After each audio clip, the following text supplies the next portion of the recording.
On the tank, line, seals, the valves, compressor heads, electrical measurements you want to do on the panel side, to look for imbalance, energy, kilowatt issues, pressure differential on the outputs from the compressor, you want to look for pressure drops with pressure meters, and also airflow is also a good indication of compressor leaks as well. So to do that, on the panel side, I've got my logger, simple tools, because if you look at it, you're only measuring basic parameters, power factor, kilowatts, and so forth.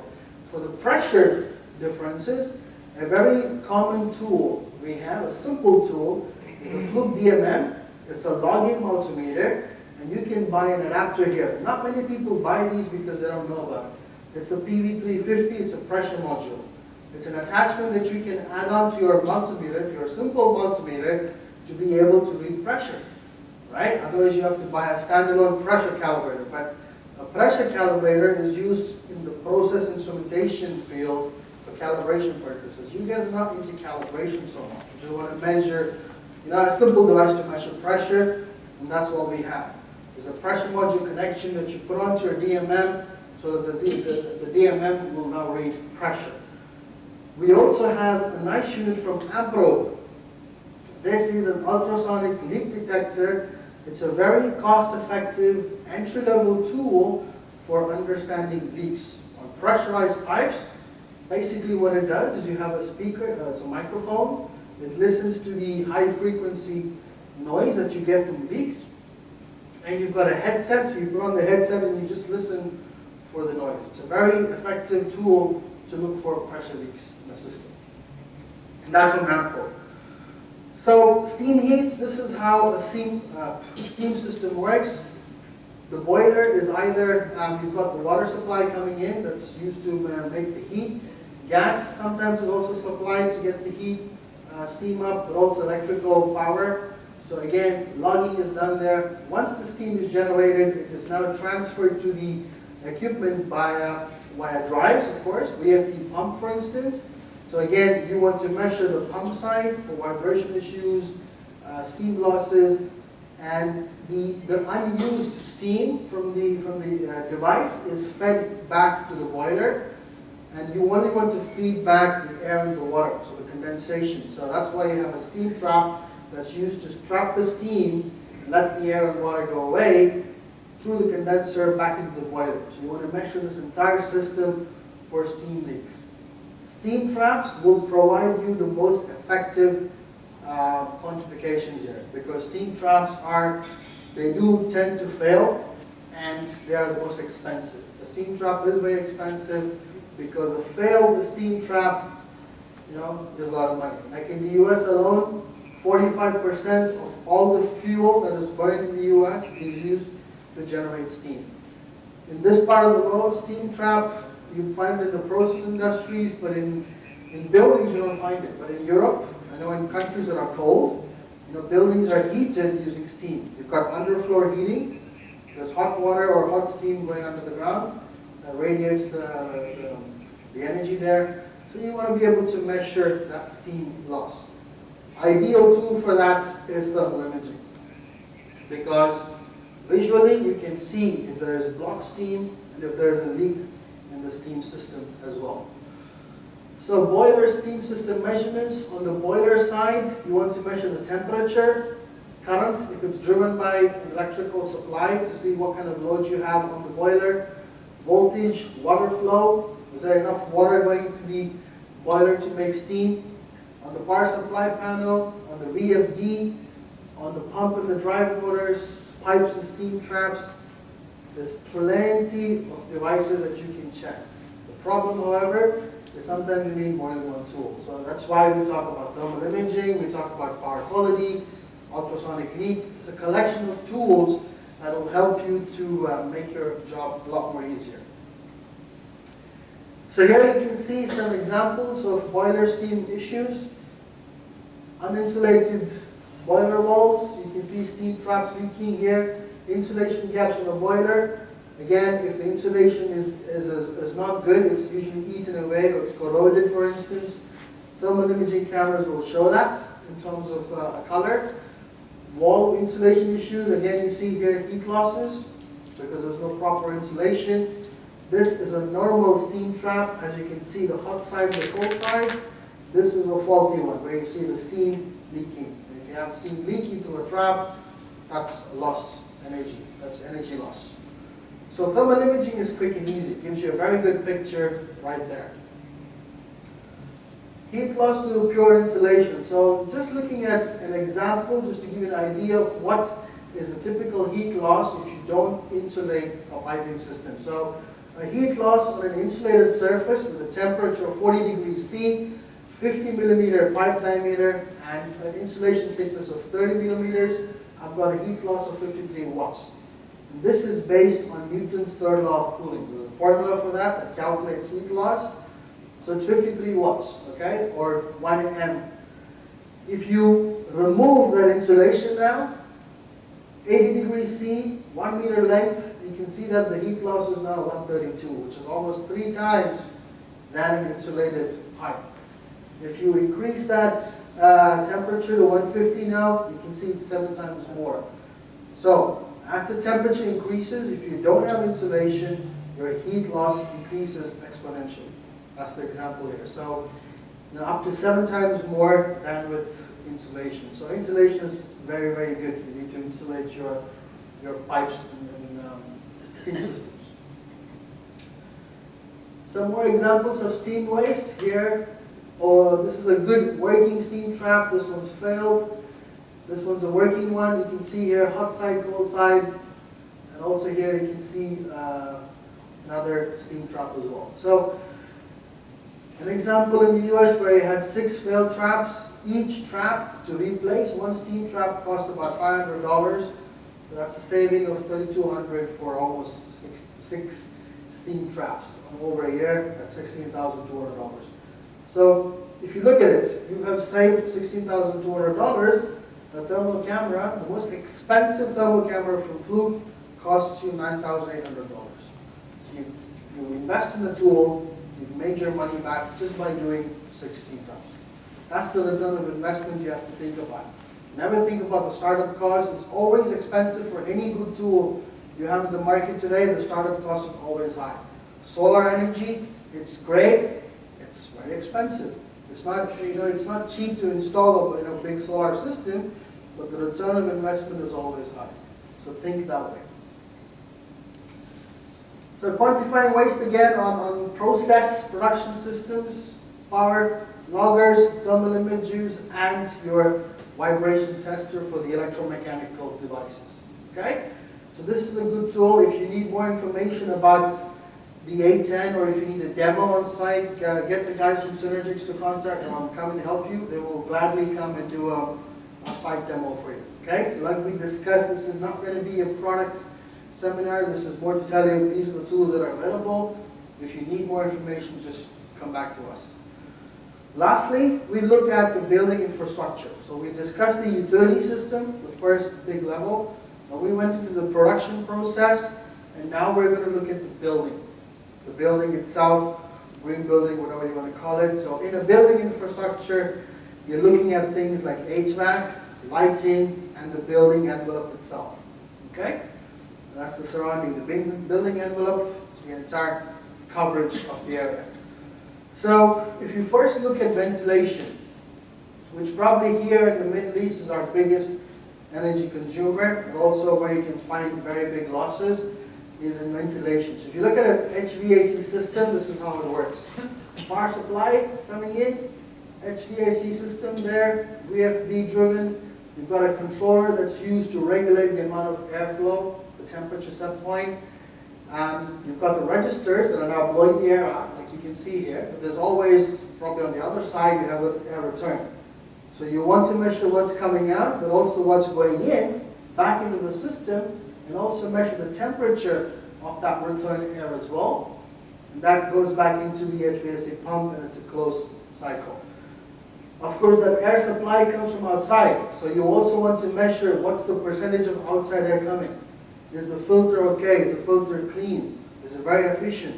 Has to be equal. Percentage of outside air coming in, going out, coming in, has to be the same. So again, you can measure for power issues on the electrical side.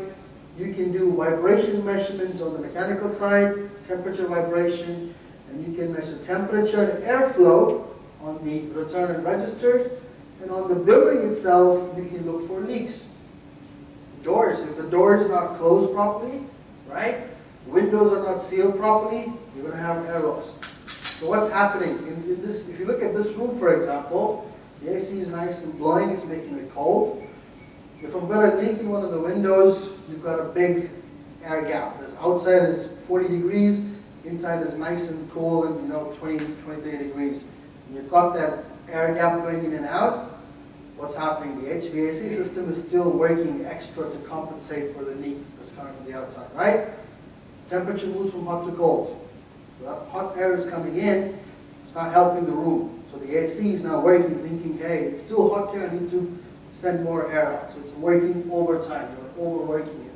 So looking for leaks in doors, windows, roofs, etc. is also a good indication of quantifying energy waste. So ventilation and envelope measurements, again, you want to measure things like air supply. So percentage of outside air, airflow, carbon dioxide levels. So if you have too much carbon dioxide coming in, that's not good for you, right? Because we're breathing. We're letting out carbon dioxide. I'm sure everybody knows that. We breathe in oxygen, give out carbon dioxide. All that carbon dioxide is going back into the HVAC system. So if you look at a proper building or the ASHRAE standard for heating ventilation, they always specify acceptable levels of carbon dioxide and carbon monoxide ppms inside a room. If you have too much carbon monoxide, what will happen? It's poisonous, right? You will die, you will suffocate, you will die. Also, too much carbon dioxide is bad, so you want to measure that. So we do have in Fluke devices like the air meter, we have particle counting. These are all devices that will help and tell you what is the amount of, let's say, dust and particulates in the atmosphere. So, electrical cost of ventilation, big factor. So on your big air tubes and chilling units, whichever company it's from, you want to be able to quantify the energy produced. So again, using a simple 30-day logger, I can profile my complete HVAC system. So looking at kilowatts, again, harmonic issues, unbalance issues, power factor issues, peak demand, very important because HVAC is the biggest load here. At some time of the day, it might work much more. You look at things like even probably during noontime when the sun's really harsh, right? That's when you have maximum temperature. The AC's got to work more because it's sucking in the outside air, which is much warmer, has to make it cooler now, right? So it's going to work overtime. So it's going to use a lot more power in that case. So peak demand is very good to identify what time of the day you have the highest consumption. Thermal inspection of connections, loose contacts, issues because of vibration causing the contacts to come off, but also compressor heads, condenser profiling. Thermal imaging is very, very good that way as well. Set points, again, you want to measure the set points, which is also good. So every AC system will have a thermostat, which has a set point in there. With thermal imaging, I can always measure the set point to see if it's actually set the proper way. And sometimes changing the set point here and there will save a lot more money because I think here we didn't have the case where, I think it was Diva that always said, put your set point at 24, right? Because 24 is a good temperature. If you set it too cold, I know some people like it very cold, so they put the set point down to 17.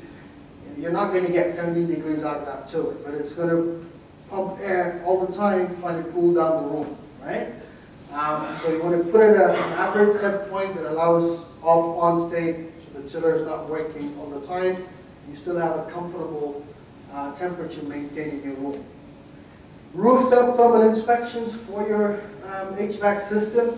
Again, compressors. If the chiller is working okay, you see the two compressors here are cooler than the two on the left, which shows that there is a problem, malfunction in these two compressors. Fins that are clogged. If you have a clogged fin, it's not getting in proper air, and that's extra effort, which is extra waste. Thermal imaging is a very good indication. It clearly gives you that picture as well about these issues. Ventilation based, you can use such a device, which is the air meter, okay, the Fluke 975 air meter that allows you to measure the airflow, percentage of outside air, return air. It's a perfect, this is the best tool we have for an HVAC specialist. HVAC specialist wants to measure temperature, humidity, CO2 levels, CO levels, percentage of return air, what's the airflow coming out. So it's a very good device to do those measurements. So again, making sure that the mechanical system delivers enough ventilation to meet the standard. There are actual standards, of course, and if you're in doubt, I'm sure you can contact the local municipality. I'm sure you know very well what these standards are. There are standards in place for ventilation. If you have a system that over-ventilates, right, then it's going to be high energy bills because that system is just working over time. It's just consuming power, so you're going to generate more energy.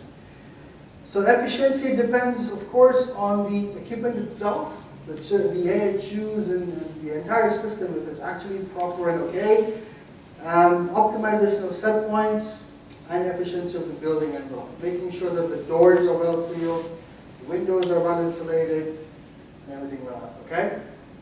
And we did have, of course, this region is a lot more different from Europe and other parts where, in Europe they want to keep the cold outside. They want to keep the heat indoors. Here it's the other way around.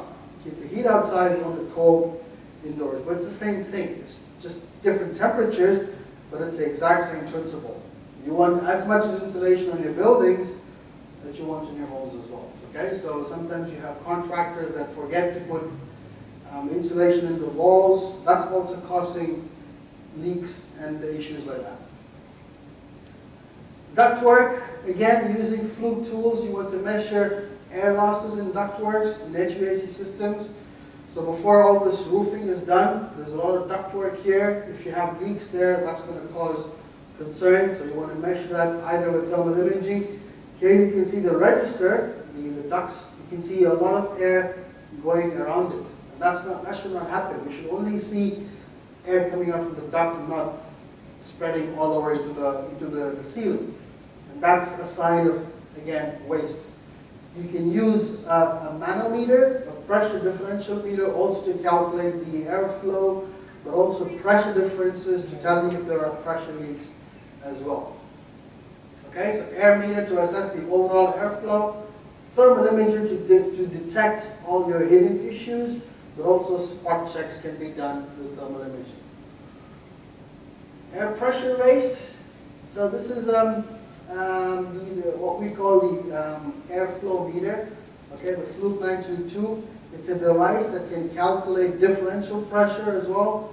So the pressure difference between this room and the outside, also important for the HVAC, because if you have a very high pressure difference, what's going to happen? If you have an extremely high pressure difference, it's going to be very difficult to open that door, right? Got a huge pressure difference. So big buildings, especially buildings that have heavy or long atriums, okay? And if give a good example, if you look at the Burj Al Arab, the Burj Al Arab has a very long atrium, right? It's a big vertical column of space. And there's a lot of cooling, there's forced cooling. To avoid such a big pressure difference is why they have a revolving door in the top bottom. And most hotels, most buildings have a revolving door, is to maintain that pressure difference, okay? So you want to measure that. It's easy with such a meter. But then you can also look at thermal imaging to look at the electrical side, clogging of the fins, piping issues, leak on the roofs. A lot of roofs, if they're not properly, waterproofed, you have problems there with leaks. Okay, this region, we don't have so much rain. Rain is a luxury for us in the Middle East. If it happens, we're all happy. But you don't have so much rain, so you don't have a lot of water collection. But when it does rain, you might be having issues. If the roof is not properly waterproofed, then water starts going in. And moisture is a big problem in buildings because moisture not only damages the building framework, but it's also bad for people as well. Because what happens if you have moisture on the walls? You start having mold, fungus, things like, things that you don't need start growing because of this moisture, and you are just breathing in bad quality air. Okay, so mold is also bad. So air filters can be scanned with thermal imaging cameras as well. So to identify and quantify waste on the building envelope, definitely use a power logger to look at the energy waste, thermal imaging camera to detect insulation, leaks, and spot temperature checks. We have the Fluke 975 air meter to basically assess all issues with air, so air supply, percentage of return air, airflow, flow volume, air temperature, humidity, carbon dioxide, carbon monoxide levels. And you've got the Fluke 922 manometer, which measures differential and static pressure, but also airflow to really evaluate the efficiency of your air handling units, the AHUs. Okay, a lot of tools there. Another factor is the cooling. So if you have cooling towers in place, similar to the other ventilation systems, you want to monitor for the, power consumption on the electrical side, vibration and temperature readings on the motors and pumps, but of course, the condenser and the compressors can be checked as well for pressure and temperature issues also. So in a cooling system, this is the typical chiller, let's say, from Carrier or whatever. This is how it looks like, where you've got the power panel. So you want to use thermal imaging to look for hotspots. If you find a hotspot, it might be loose connection. If you only find one particular face hotter than the other two, you want to put in a power quality tool or a power logger to analyze and log the energy data. So you can thermally scan, but you can also hook up a unit there. On the control panel, you want to make sure that the VFD is programmed correctly, in the right settings. And then you've got the mechanical portion, so the compressor, motor, bearing, the condenser. Vibration can be used, thermal imaging can be used to look for problems with the friction, and then on the condensed water coming out, going in, chilled water supply going out, coming in. You can use our Fluke meters as well to look at pressure differentials. All right, so it's perfect. You have the right tools, but if you don't measure it, you just don't realize what was the loss there. Okay, so you have to make these measurements. So on the control panel, you want to look for your 4 to 20 milliamps or 1 to 10 volt control signals. That's coming in from the sensors into the control panel. On the power panel, you want to look for temperature issues, current overloads, power issues, harmonics, and phase imbalance. Okay? We know that mechanical motors don't like to see more than 2% voltage imbalance. On the motor bearings, you want to look for vibration issues, insulation issues with the motor itself, and elevated temperatures. And of course, on the condenser, you want to look at the pressure and the temperature differential that you have as well. Okay? So you can do all that with thermal imaging. Electrical science, sample here. Again, as we always say, you log. You have to log, get a profile. Once you have a profile, you know what the condition is, and then use troubleshooting tools like thermal imaging to look for isolated hotspots, hot connections, hot loads, hot cabling, etc. Log again to document savings, okay? So if you don't measure it, you can't improve it. And if you haven't documented something, you simply haven't done it. You can't just go tell your manager, okay, hey, this is what I found, if you don't have documented proof of what you've done. Building envelope. If you look at the building envelope, reduced HVAC costs, because things like roof defects, piping, ducting, door, window frames, seals on insulations, switches, even switches and sockets. If they're exposed to the outside air, there's a little bit of air gap, you're going to get air coming in. So switches and sockets, cracks, thermal bridging, structural cracks, faulty or insufficient wall insulation. There's a lot of things that you can do in building. Of course, here, unlike in many cities in Europe and the US where you have more smaller buildings, here we've got massive skyscraper. So it's not easy sometimes to do a thermal inspection, but it is very useful to do a thermal inspection. So thermal images can identify areas in the building where you have leaks. So leaks or moisture traps on the roof. There's water coming in, it's getting trapped there and it stays there. Moisture will stay on that wall for its life. That's the problem with moisture. Moisture is really bad. Air leak through a window, no frame, there's no proper insulation. Again, thermal imaging is good. On the roof, if you want to find out if the roof has a leak, instead of breaking down the whole roof and doing rust proofing all over, you can use thermal imaging to identify only certain areas that have the leak and just fix those areas, okay? Saves you a lot more money as well. On the wall, looking at piping issues. Again, from the outside, you can measure heat differences, air gaps. Also on internal piping, we can look for air gaps as well. So thermal imaging is excellent for looking at buildings. Lighting loads. So on the lighting side, same as before, you've got the main power coming in, where you can definitely log, and you will definitely see issues here because lighting are nonlinear loads, right? You will have a lot of harmonics. So from the distribution side to a transformer, to a disconnect switch, to typically a light control switch. So is there automation in place? Do you have sensors, motion sensors or dimmers that control? And the lights. Number one, do you have the proper lights? Number two, do you have the proper illumination? It's not just about installing the light, but is there enough light in the room so that everybody can see? Again, there are standards in place that dictate how much that should be as well. So lighting can definitely help in about 30% of a building's energy cost. That's really big. And if you change these lights, it's much more present. So the opportunity is to reduce that power consumption because of lights. So a lot of people change from resistive or the simple heating lights to energy saving lights, LEDs, CFLs and so on that actually save energy. But if you know how a CFL works, they will actually have a little thing, an electronic ballast that usually works on very high frequency.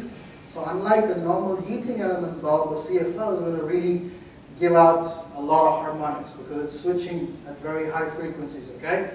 And this is what we need to measure. So it's nice to install energy saving bulbs. You will definitely reduce consumption, but a lot of people don't understand that this is actually inducing harmonics back into the system. So it's nice to say, hey, put 1,000 energy saving bulbs, you will reduce energy consumption. But if you don't measure for harmonics, where is that harmonics going to go? Back into the system. That's going to heat it up, and you've got problems with electrical systems. So just to give you an example, you see here a normal bulb, a heating bulb, which got a wire inside, 291 watts, 291 and power factor 1, unity power factor, great. Look at the voltage and current waveform in phase, in sync. You only have voltage harmonics. No voltage harmonics because purely good road. But if you look at the, this is current harmonics. Look at an energy saving bulb, the same specification as the heating bulb. Yes, reduced energy consumption. Look at your power factor, 0.6. So there's a lot of waste going on, and that's purely because of the current. If you look at the current, it's no more sinusoidal. This is a distorted load. So imagine you have tens and thousands of these installed in your system. All that harmonics is going to add up in your system. That's going to heat up everything else. You've got massive problems. So it's good to reduce energy consumption, but always keep in mind that you've got harmonics there that you have to filter.